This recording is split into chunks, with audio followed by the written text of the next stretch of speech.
Hello and welcome to another in the series of Café Insights. I'm Andrew Vine, founder and CEO of the Insight Bureau, and today I'm in conversation with Philipp Kristian Diekhöner. How are you? Very well.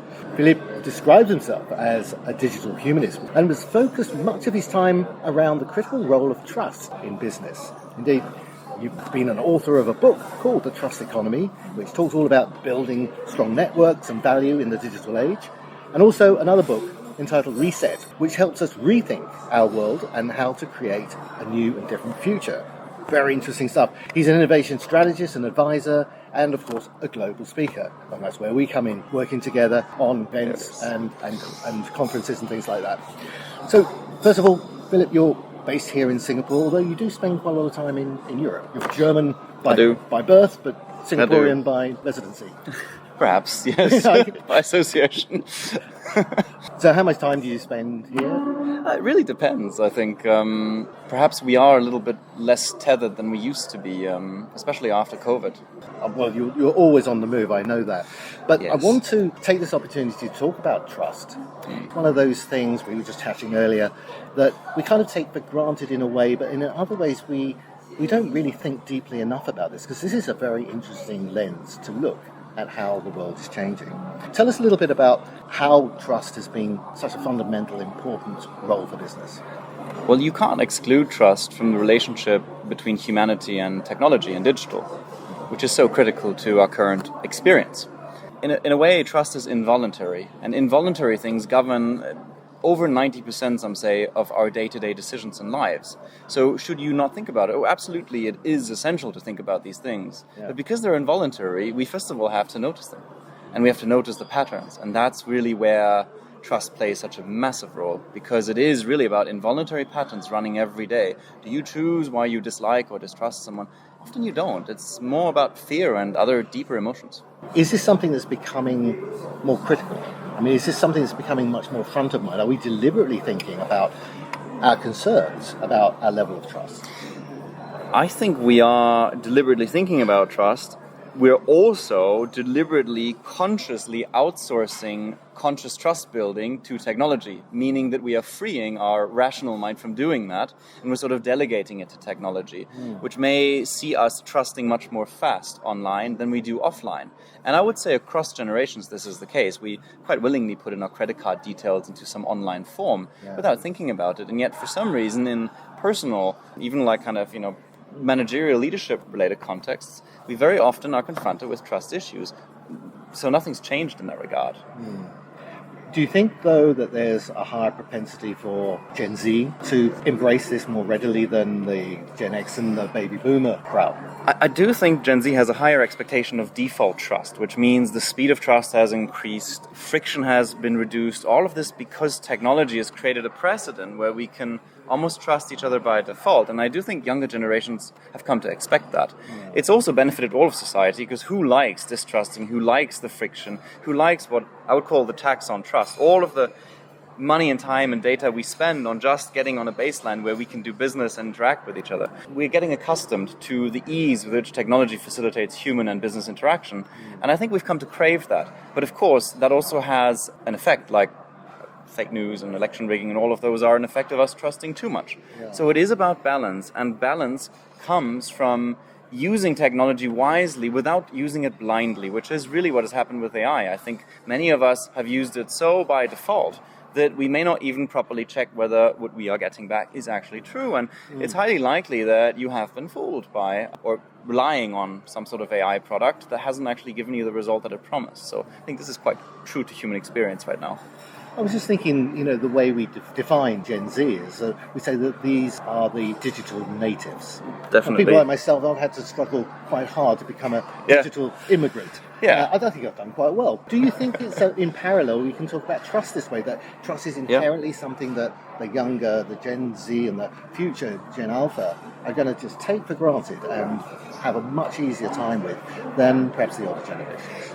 I do think we are going to have an easier time with overall, because technology makes trusting much easier, and it does it with the help of data.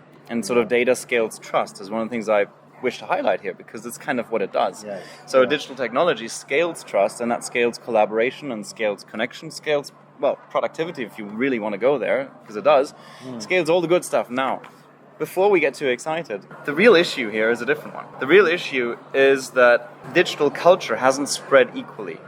Whereas digitally, most of us across generations use the same technologies in more or less the same ways. Whether we live by digital culture is a different thing. I'd say the younger generations more or less share the traits of digital culture. It's universal. Cultural differences might even be fading away. There is sort of such a thing as one global digital culture, and we see it very evidenced in Gen Z behavior, Gen Z memes, Gen Z language.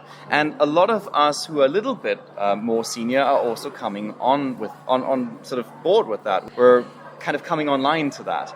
But at the same time, the offline reality often hasn't caught up properly, and this is, I think, what's causing the polarization and the friction as well in the world, that we must sort of ensure this digital culture remains inclusive, that it's not just for the young, but that the promise of its ease and frictionlessness and the community that is built through this digital culture applies to all of us. It makes all of us more happy and productive. Yeah, very well put. I think, the emergence of AI, which has really accelerated in the last 18 months or so. Yeah. I mean, this is the wild dance with technology that you sometimes like to talk about. Is a very wild dance right now. The stakes are just so high now, and it's not just going to peak and then go away. How is that really going to change the game, do you think? I mean, it is going to be a game changer. How do you see this, sort of AI?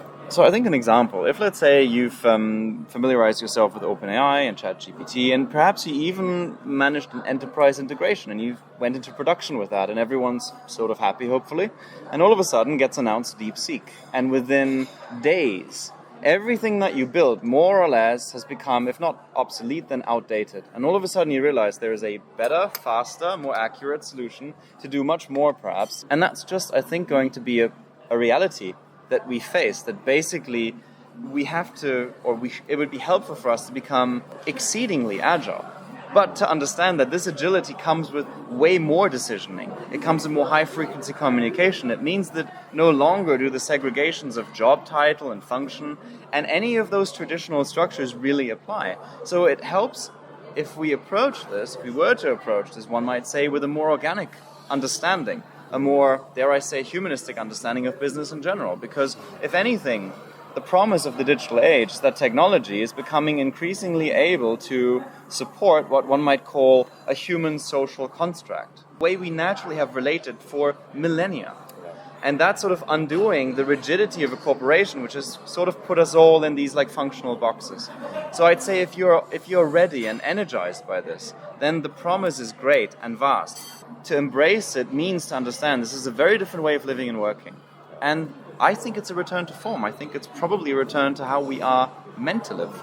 I know we're talking about something quite different, but if you go back in time and look at the internet, we start to combine the internet with so many other things that we did, and we created new ways of doing things. 100%. We don't think anything of that today. It's just business. It is just business. It's like turning on the tap and water comes out. Yeah. Hopefully, we will build a human-technology relationship such that we can trust that this is just the way things are. What we're feeling at the moment is some level of anxiety. The chronic unease, I think some people have termed it. Unease, yes. Which is kind of it's a pretty somber statement. But I loved your comparison. I talk about these tectonic trust shifts. So when all of a sudden everything changes, and it's sort of, industrialization was one of them. Even going all the way back, nomadism to agriculture was a huge one. And as you mentioned, the internet, information technology. So all of these are tectonic shifts, and the car, for that matter, right? All of those initially challenge our understanding of how we live, and then they become perfectly normal. And who now would want to live without these things, like electricity and cars and the internet? So I think that's a really positive way of looking at artificial intelligence, and also looking at that it is a tectonic shift. And this tectonic shift just enables us to reinvent humanity if one wishes to go there.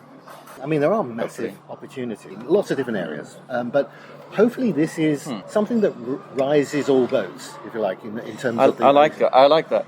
Rising all boats. It is going to be something that will benefit everybody. Clearly, we have a question mark over how democratic it really will be if those who own the technology and have the power rests in too few people's hands. I think that's one area to be somewhat concerned about. I think you can't not think about power in this case. The classic example, and we did talk about it briefly, is the polarization, like rigging of elections, fake news. We're talking about an excessive power concentration and using technology for bad.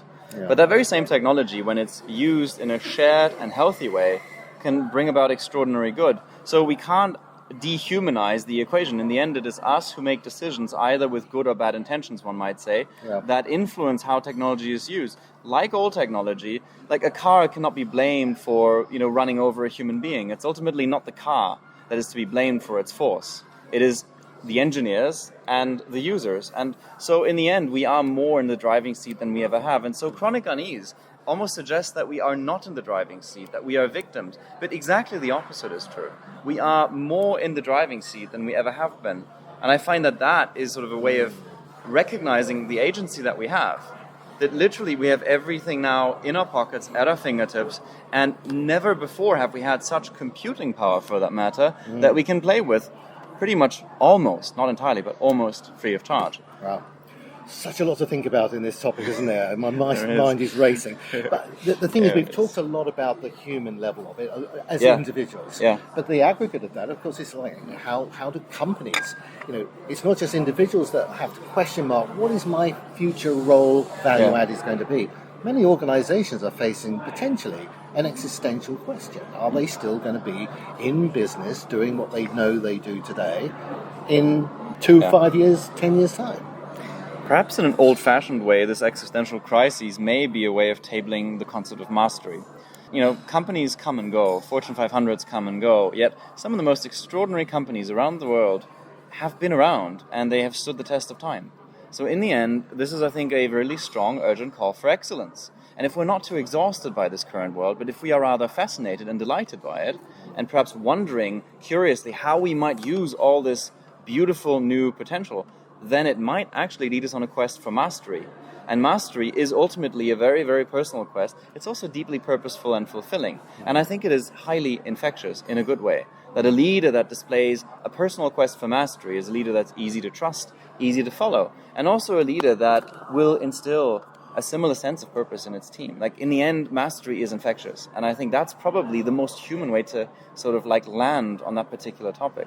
Yes, I'm just going to ask you, as leaders of business now, there's so much to have to deal with, just the sheer pace of change and how you respond and react to that, and how you manage people that who make your business work.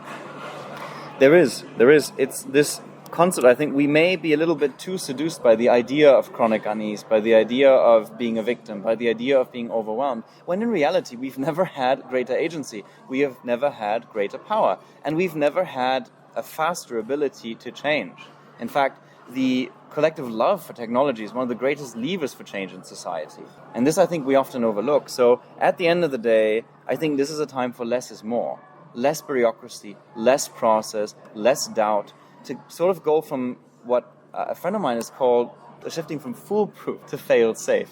Because foolproof is sort of an approach that kind of takes agency and trust away from people, whereas fail-safe is recognizing that we are independent and largely competent human beings. That's usually why we're hired to do things.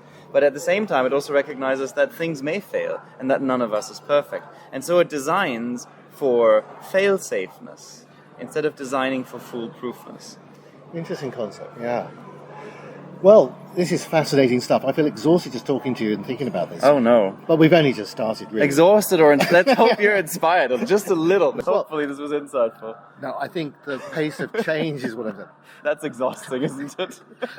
and for you as an individual, right, Philip, in the work that you do, advising companies, speaking at events, how is the world of AI changing what you do on a very, very personal level? I think that the practice of not knowing what's going to be your content, your message, your story, pretty much every moment, to see it as this ongoing, evolving stream, is really helpful. If it doesn't scare you, it can actually be super invigorating. And so I think it kind of calls for that level of depth and that level of concentration. For everything else, there is AI. For every recurrent, obvious message, there is technology. But for everything that goes deeper than that, and that sort of really hits the nerve beyond that, and on a human level, that's sort of, I think, where probably the speaking space is carving itself out in the future. That is sort of really the linchpin of it. Yeah. And it's quite beautiful as such, because we are ultimately people, aren't we? Yeah. Well, I think you'll be busy talking about this stuff for many years to come. Philipp Kristian, thank you so much for spending a little time with me, the Fullerton here in Singapore. Lovely to see you. Lovely to see you, Andrew. Thank you very much indeed.